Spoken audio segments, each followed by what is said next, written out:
जीवन के इस महासंग्राम में, सांसारिक चकाचौंध और भागदौड़ भरी जिंदगी में चैन तो मानो खो ही गया। मन की बढ़ती व्याकुलता, जिसकी चाह, उसका अभाव आदि कई कारण चिंता को जन्म देते हैं। चिंतित मन सत्य से बड़ी दूर होता है। इस वीडियो के माध्यम से हम आपसे कुछ बातें साझा करेंगे जो आपको सोचने पर मजबूर करेंगी और आप में कुछ नवीनता घोलेंगी।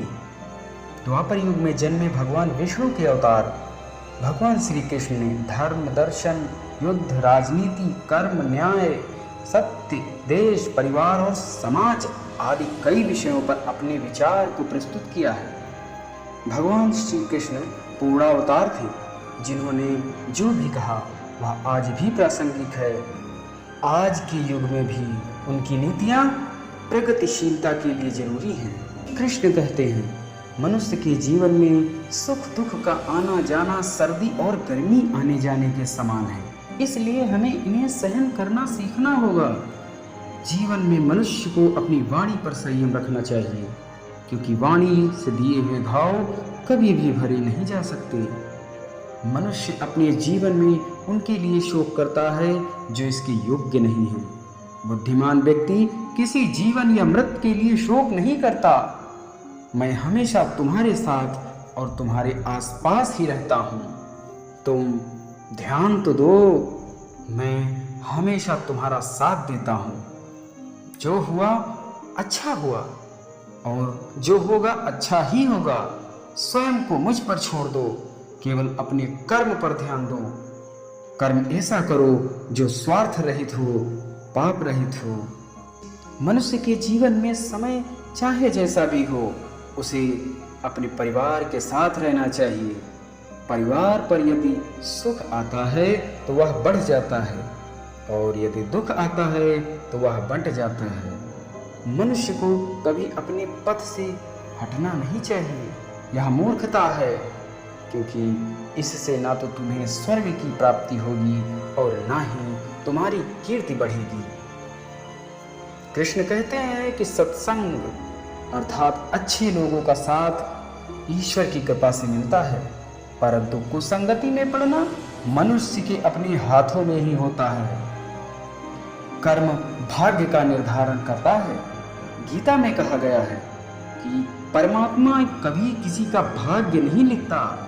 जीवन के हर एक कदम पर हमारी सोच, हमारा व्यवहार और हमारा कर्म ही हमारा भाग्य निर्धारित करता है। कभी भी भविष्य का मजाक मत उड़ाओ। किसी के वर्तमान को देखकर उसके भविष्य का मजाक मत उड़ाना, क्योंकि समय में इतनी शक्ति है कि वो कोयले को भी धीरे धीरे हीरे में बदल देता है। गीता में श्री कृष्ण कहते हैं कि अपने मन को नियंत्रित करो, क्योंकि मन ही तुम्हारे समस्त कृत्यों का पूर्वगामी है। वह आगे आगे चलता है और पीछे से कृत्य करवाता चलता है। श्री कृष्ण कहते हैं, ना यह शरीर तुम्हारा है, ना तुम इस शरीर के हो। यह शरीर अग्नि, जल, वायु, पृथ्वी और आकाश से बना है और अंत में इसी में मिल जाएगा, परंतु आत्मा स्थिर है। श्री कृष्ण कहते हैं, अगर मेरा भक्त मौन होकर मेरे विश्वास पर सब कुछ सुन रहा है तो याद रहे, उसके मौन का और उसके विश्वास का जवाब मैं स्वयं देता हूँ। किस्मत का लिखा कोई छीन नहीं सकता।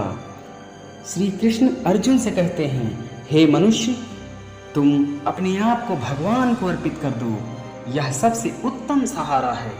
जो इसके सहारे को जानता है वह भय, चिंता और शोक से हमेशा के लिए मुक्त हो जाता है। गीता के अनुसार किस्मत का लिखा कोई आपसे छीन नहीं सकता। अगर ईश्वर पर भरोसा है तो आपको वो सब कुछ मिलेगा जिसके आप हकदार हैं। व्यक्ति जो भी चाहे वह बन सकता है, यदि वह विश्वास के साथ इच्छित वस्तु पर लगातार चिंतन करे। यदि मन से मानो तो पत्थर में भी भगवान मिलते हैं। मन की हलचल, होश, सांस और भावनाओं के माध्यम से भगवान की शक्ति सदैव तुम्हारे साथ है। शांत रहने से सभी दुखों का अंत हो जाता है और शांत मन मनुष्य की बुद्धि को शीघ्र ही स्थिर करने में और परमात्मा से मिलन करने में सहायता करती है। प्रेम सदा ही माफी मांगना पसंद करता है और अहंकार सदा ही माफी सुनना पसंद करता है। जो बात सच पर आधारित होती है उसे कहने, करने और मानने से हमें कभी नहीं डरना चाहिए। एक बार किसी को माफ करके अच्छे बन जाओ, लेकिन दोबारा उसी इंसान पर कभी भरोसा करके बेवकूफ मत बनो। धर्म केवल हमें रास्ता दिखाता है, परंतु मंजिल तक तो हमें कर्म ही पहुंचाता है। इंसान की इच्छा पूरी नहीं होती है तो उसका क्रोध बढ़ता है, और उसकी इच्छा पूरी हो जाती है तो लोभ बढ़ता है। इसीलिए जीवन की हर स्थिति में अपने धैर्य को बनाए रखो। जिस मनुष्य के चारों तरफ नकारात्मक ऊर्जा वाले लोग रहते हैं, उस मनुष्य का मंजिल से भटकना निश्चित है। आज यदि आपके दिन बुरे चल रहे हैं तो कल अवश्य ही अच्छा होगा।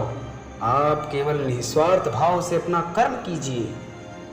जो मार्ग ईश्वर ने आपके लिए खोला है उसे कभी बंद कोई नहीं कर सकेगा।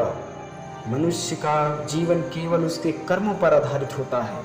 वह जैसा कर्म करता है उसका जीवन वैसा ही हो जाता है।